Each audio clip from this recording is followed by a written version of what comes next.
I've got a question for you. What do multiplayer shooters and Nintendo have in common? Nothing. Which is why Splatoon is so different from any other popular shooter that it could only have come from Nintendo's holy halls of weirdness. When it was first shown off in a Nintendo Direct in 2014, most viewers either wrote it off as a weird way for Nintendo to cash in on the online multiplayer craze, or thought it was a creative concept that would usher in a new era of creativity for the company.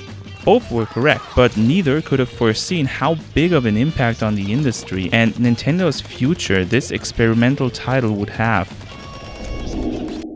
What's good, everyone, and welcome back to another episode of the Backlog project, where we play through a gigantic list of games to find out which of them is worth putting onto your backlog. Got a game you'd like to see on the show? Check the description to take part in our active poll to decide the next game I'll review, and take a look at our massive list of stuff still to come. Your favorites missing from the list? Just message me on Twitter, Discord, or any other social media and I'll add it. Splatoon was conceptualized by Shintaro Sato, who had previously worked on the Animal Crossing games, and that really shows in the bright and fun nature of this third-person shooter. The team wanted to create a Nintendo-esque shooter that would allow all types of players to play the game by allowing multiple approaches to winning, not just taking out your enemy. Today, we're gonna find out if they succeeded in this endeavor, or if they're in Grand Dry midway through development when we ask the question, is Splatoon worth putting onto your backlog?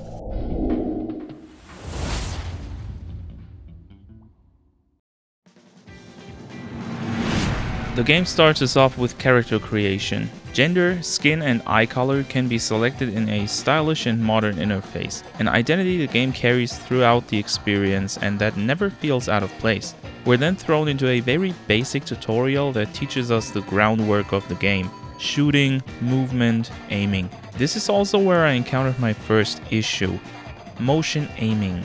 I tried using it, but it gave me some serious nausea and headaches to the point where I couldn't keep playing for more than 15 minutes at a time.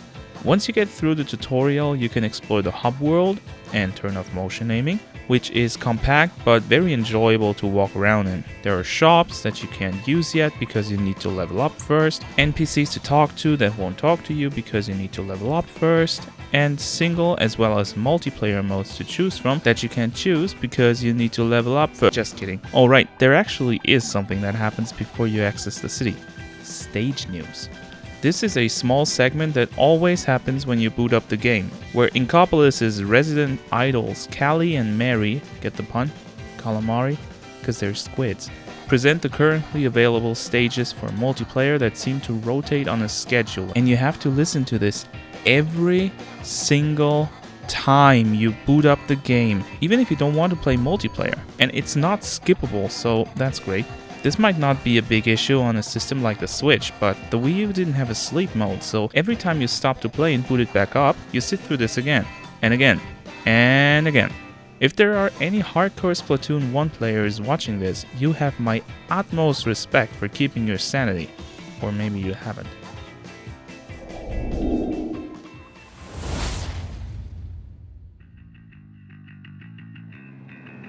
Presentation! This is probably the point where every reviewer of this game is in perfect sync, and they're all shouting heck yeah! Splatoon is stylish as fuck and not afraid to show it off. The whole concept lends itself well to a colorful and bright art style, but the team took it to another level. Not only does everything in this title pop at your eyes with bright ink of different colors, the designs are unique in their weird mix of punk and hip-hop styles, which is very popular in Japan's youth culture and shines through in this title developed by a team of mostly younger people. There's graffiti all over the city, and walking around you can see the avatars of other players wearing all kinds of different outfits that you can buy from the local shops. Speaking of shops, the character designs are off the rails.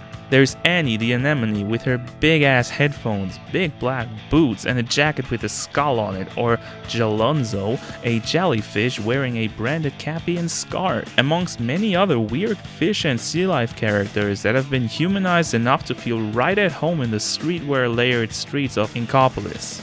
The game's soundtrack is also something to behold. Street punk rock elements like super fast drums and high gain bass guitar riffs build a foundation that is enhanced by hypnotic synth pop and Animal Crossing like vocals that remind of Japanese idol culture.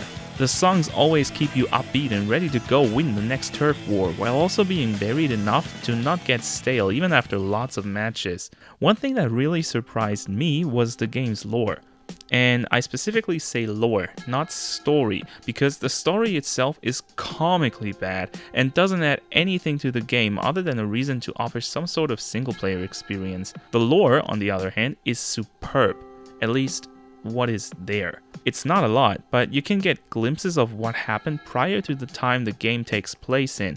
The human world seems to have been flooded after years of rising sea levels, with creatures of the sea, squids and octopuses at first, others later, evolving to live on land and fighting over the last remaining structures not submerged underwater. The squids won this war, which is labeled the Great Turf War in-game, which resulted in the octopuses retreating into underwater tunnels that they have since built into a giant network and made their base, but are still waiting for the moment they can take the land as their own. As I said, there isn't a lot of this, and most of it is very vague, but it builds a great foundation for future exploration of what's going on in this world, where anything originally living above water went extinct, except for one cat that was put into cryosleep and now acts as judge for turf wars.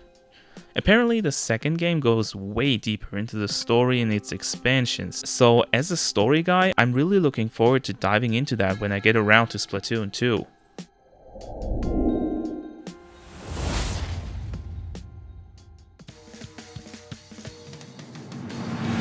Splatoon is a unique shooter in that you don't shoot real bullets but ink, and due to this shifts your objective from defeating your enemies to spreading more of your ink than they do before time runs out.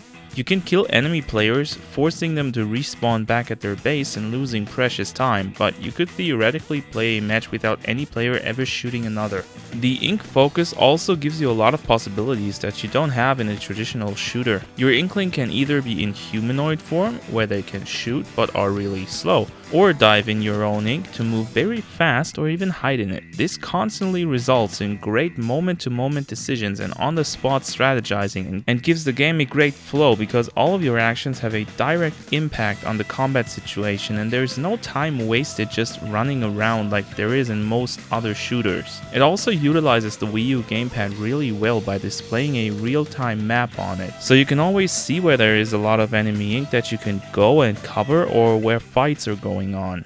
The single player mode is more of an extended tutorial than anything else, but it does have a few cool features to talk about. First of all, there are 27 levels and 5 boss fights for a total of 32 missions to play through, all of them accessible from an explorable hub world that makes you use the game's mechanics to find the levels before actually playing them, which is a fun idea, but there's nothing to find other than the levels, so exploring is a little pointless. Each level either introduces a gameplay mechanic to you or expands upon one introduced earlier in the game, like invisible floors that you have to ink to see where to go, or ink rails that you can jump into and grind along them to move around really fast. This is the best feature in the whole game, by the way. The bosses are the highlight of this mode though. Not only are their designs super creative like the rest of the game, but they're actually fun to fight and how unique each of them is to defeat. One has you ink their sides to swim up to their head and attack their weak point, while another tries to roll you over and you have to make a big pool of ink for them to roll into and get stuck so you can attack them. There are also scrolls to find in every mission that give you a little more insight into the lore of the game and are decently well hidden, so exploration of the levels is rewarded in some small capacity.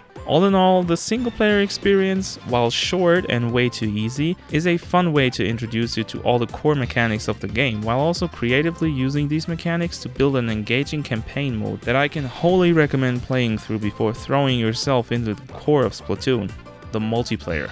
The best way to show you the multiplayer is by playing it, so let's go and play some matches.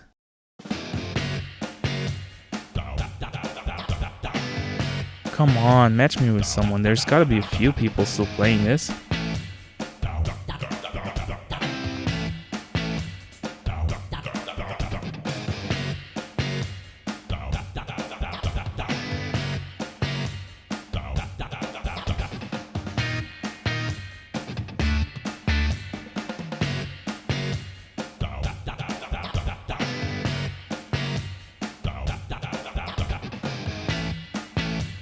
Yeah, we're almost full. Come on. One more. Oh, there we go. Oh, come on. Fuck. Yeah, okay. So I tried for about an hour, but couldn't get a match even once, so I can't really talk about the multiplayer. From the footage I've seen, it's just what I talked about though. Strategic, fast-paced, and varied due to different weapon loadouts you can choose that I wished I got to try out because you only get the normal gun in single player. This blunder also prevents me from checking out the stores because they only let you buy stuff if you're at least level 4, and your level can only be increased by playing multiplayer.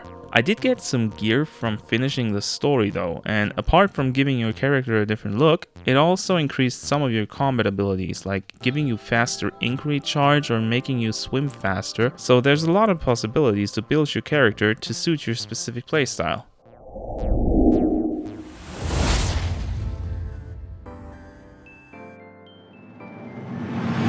The multiplayer for Splatoon is dead, which is to be expected for a 7-year-old game that has seen direct sequels on more successful hardware. However, multiplayer is also the big drawing point of any shooter, so there really aren't that many reasons to play it anymore.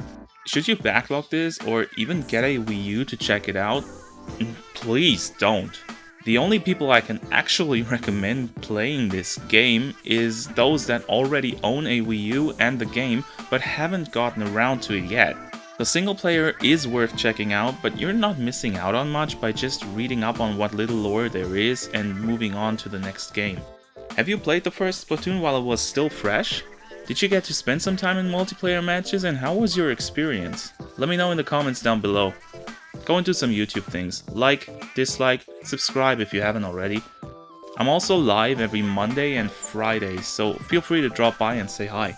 Thank you guys very much for watching, and remember to always keep that backlog rolling.